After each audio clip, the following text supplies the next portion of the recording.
Good morning. চলো ভিডিওটা আজকে এখন থেকে স্টার্ট করলাম, মানে গুড মর্নিং বলছি, মানে অলমোস্ট 11:15 বেজে গেছে। তো আজকে আমার একটা কাজ আছে নেলসের, তোমাদের সাথে সব ভিডিও শেয়ার করব। তো চলো আপাতত আগে খেয়ে নিই, তারপর আমি তোমাদের সাথে আবার আসি। সকালবেলায় মা নতুন আলুর তরকারি আর পরোটা করেছে, তো সেটা নিয়েই আমি বসে পড়েছিলাম। করে নিই, তোমরা দেখলে তরকারি আর পরোটা করেছে মা, তো সেটাই খেয়ে নিই, কারণ এরপরে আর খাওয়ার সময় পাবো না, একদমই সময় পাবো না এরপর খাওয়ার।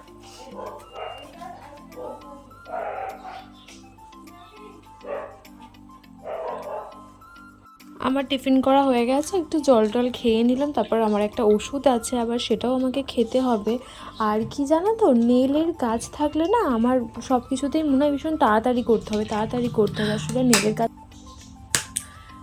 আমার সকালবেলা টিফিন কমপ্লিট, ঠিক আছে। এবার আমি জাস্ট ওয়েট করবো কিছুক্ষণ, যে ক্লায়েন্ট রয়েছে সে আসবে, ওর জন্য কিছুক্ষণ ওয়েট করবো, ও যখন আসবে তখন কাজ চালু করবো। চলো। তো আমার একটা ওষুধ ছিল বললাম আগেই, তো সেটা আমি খেয়ে নিলাম, তারপর আমি ওয়েট করতে করতে তারপর ও চলে এসেছিল। ওর নাম ছিল প্রীতি।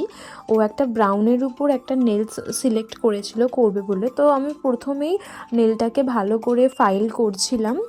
তো দেন তারপরে ভালো করে আমি জেল লাগিয়ে সেটাকে কিওর করে তারপর আমি নেল পলিশটা অ্যাপ্লাই করতে শুরু করে দিয়েছিলাম। একটা ব্রাউন কালারও করছে, ও ভীষণ সুন্দর সিলেক্ট করেছে। পার্সোনালি নেলটা আমারও খুব পছন্দ হয়েছিল। তো তোমরা পুরো ভিডিওটা দেখতে থাকো, আশা করি তোমাদেরও খুব ভালো লাগবে।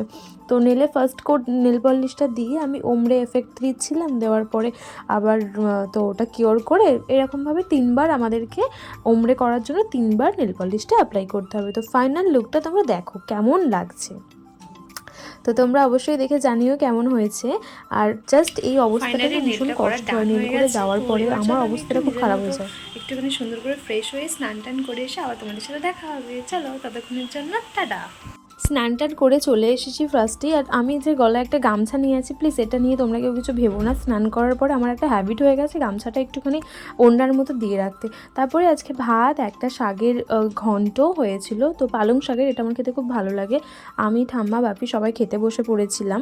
আর হয়েছিল আরও অনেক কিছু, তো সেগুলো আমি খাইনি, কেননা আমার এই শাকের ঘন্টটা না খুব ভালো লাগে। তো আমি ভাত আর এই শাকের তরকারিটা আর একটা ডিম সিদ্ধ খেয়েছিলাম, ব্যাস আজকের মতো এটুকুই লাঞ্চ করে নিয়েছিলাম। দেন তারপর প্রচণ্ড ঠান্ডা লাগছিলো। আমাদের বাড়ির সামনেটা দেখো ভীষণ সুন্দর লাগে, কিন্তু সবাই বলে আমাদের বাড়ির সামনেটা ভীষণ সুন্দর। তো সেখানে একটুখানি বসে রোদটাকে আর কি এনজয় করছিলাম, বেশ ভালো লাগছিলো, মিষ্টি মিষ্টি রোদ্দুর। আজকের ভিডিওটা এইটুকু।